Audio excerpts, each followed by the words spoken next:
Will we win the war on gangsterism? We are now joined in our Cape Town studio by Western Cape Community Safety MEC Alan Winde. Hello, MEC. MEC, what interventions are required? Well, I think it's a very, very complex industry, and I say industry because it is worth a lot of money. The various research documents I've been reading, it puts it into the billions.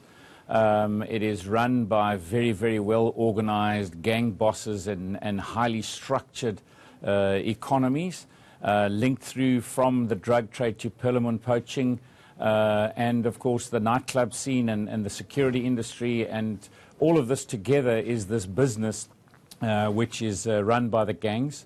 As you've said in your previous interview, specifically focused on the Cape Flats, and at the moment, really, the big measurement is how many murders and how many deaths we are facing in this province. I think one of the first interventions, we've been calling for it for years now, which is this anti-gang unit. So we welcome the anti-gang unit. Well, your premier MEC called for the army to be deployed, for soldiers to be deployed. Are you still adamant that soldiers will make a difference? Well, when you walk the streets in Hanover Park, in Bontehevel, in Lavender Hill, I think there's a desperation. So when you speak to people, they don't care who it is. I mean, many of the people on the ground are saying, please just bring the army, come and help us. We need to deal with this. You know, about 5,000 people in the last 10 years have been murdered through gang violence. We've got some murder hotspots in our region that the numbers per 100,000 are far in excess of what the world norms are in war zones. Now, do you think, MEC, and we're tight for time, unfortunately, do you think that politics play a role in deploying police to, especially the Western Cape? Well, we know that the court cases, there's just been an equality court case that says there's actually insufficient resources, and definitely I think there's no political will, should I put it that way rather, to deal with this. We need more resources. We're 4,500 policemen and women too short in our province, so we really need more resources. And why is the conviction rate so low, MEC? I mean, for especially gangsters, for gang-related crime, the conviction rates are very, very low. Correct. So it's not just, I mean, we're speaking about policing. It's not just policing. It's the full criminal justice system. You had a discussion with your earlier guest talking about the prisons and the roles that prisons play in gangs.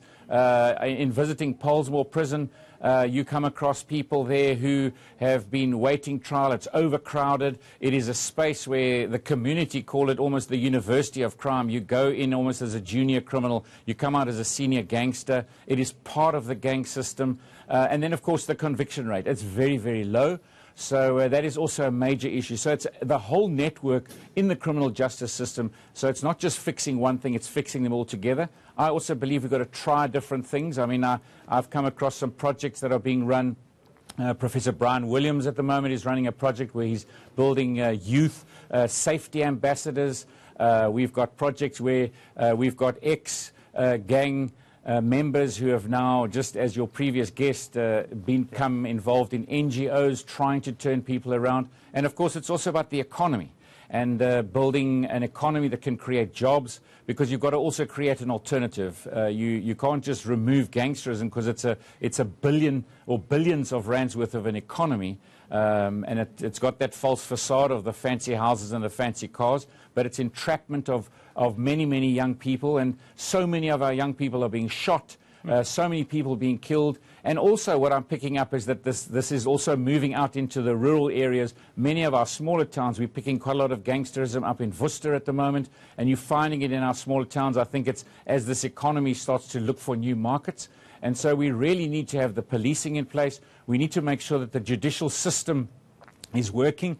And also, you know, when you walk through the communities and you talk about the gang bosses, they'll point out who the gang bosses are. You can read the newspaper. We just had a tragic shooting of a lawyer in Cape Town, a hit definitely of a lawyer in Cape Town. The hitman handed himself in. I remember that incident. Unfortunately, NBC, we're out of time. We have a jam-packed show. But thank you very much for joining us on Crimewatch today.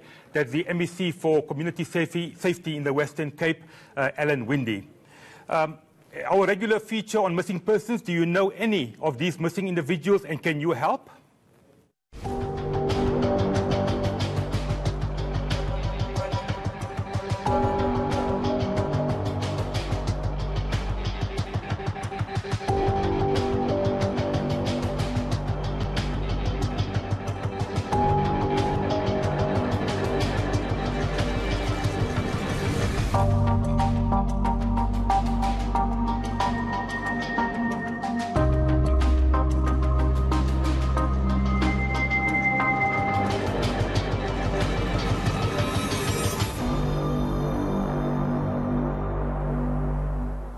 And here is this week's Rogue Gallery.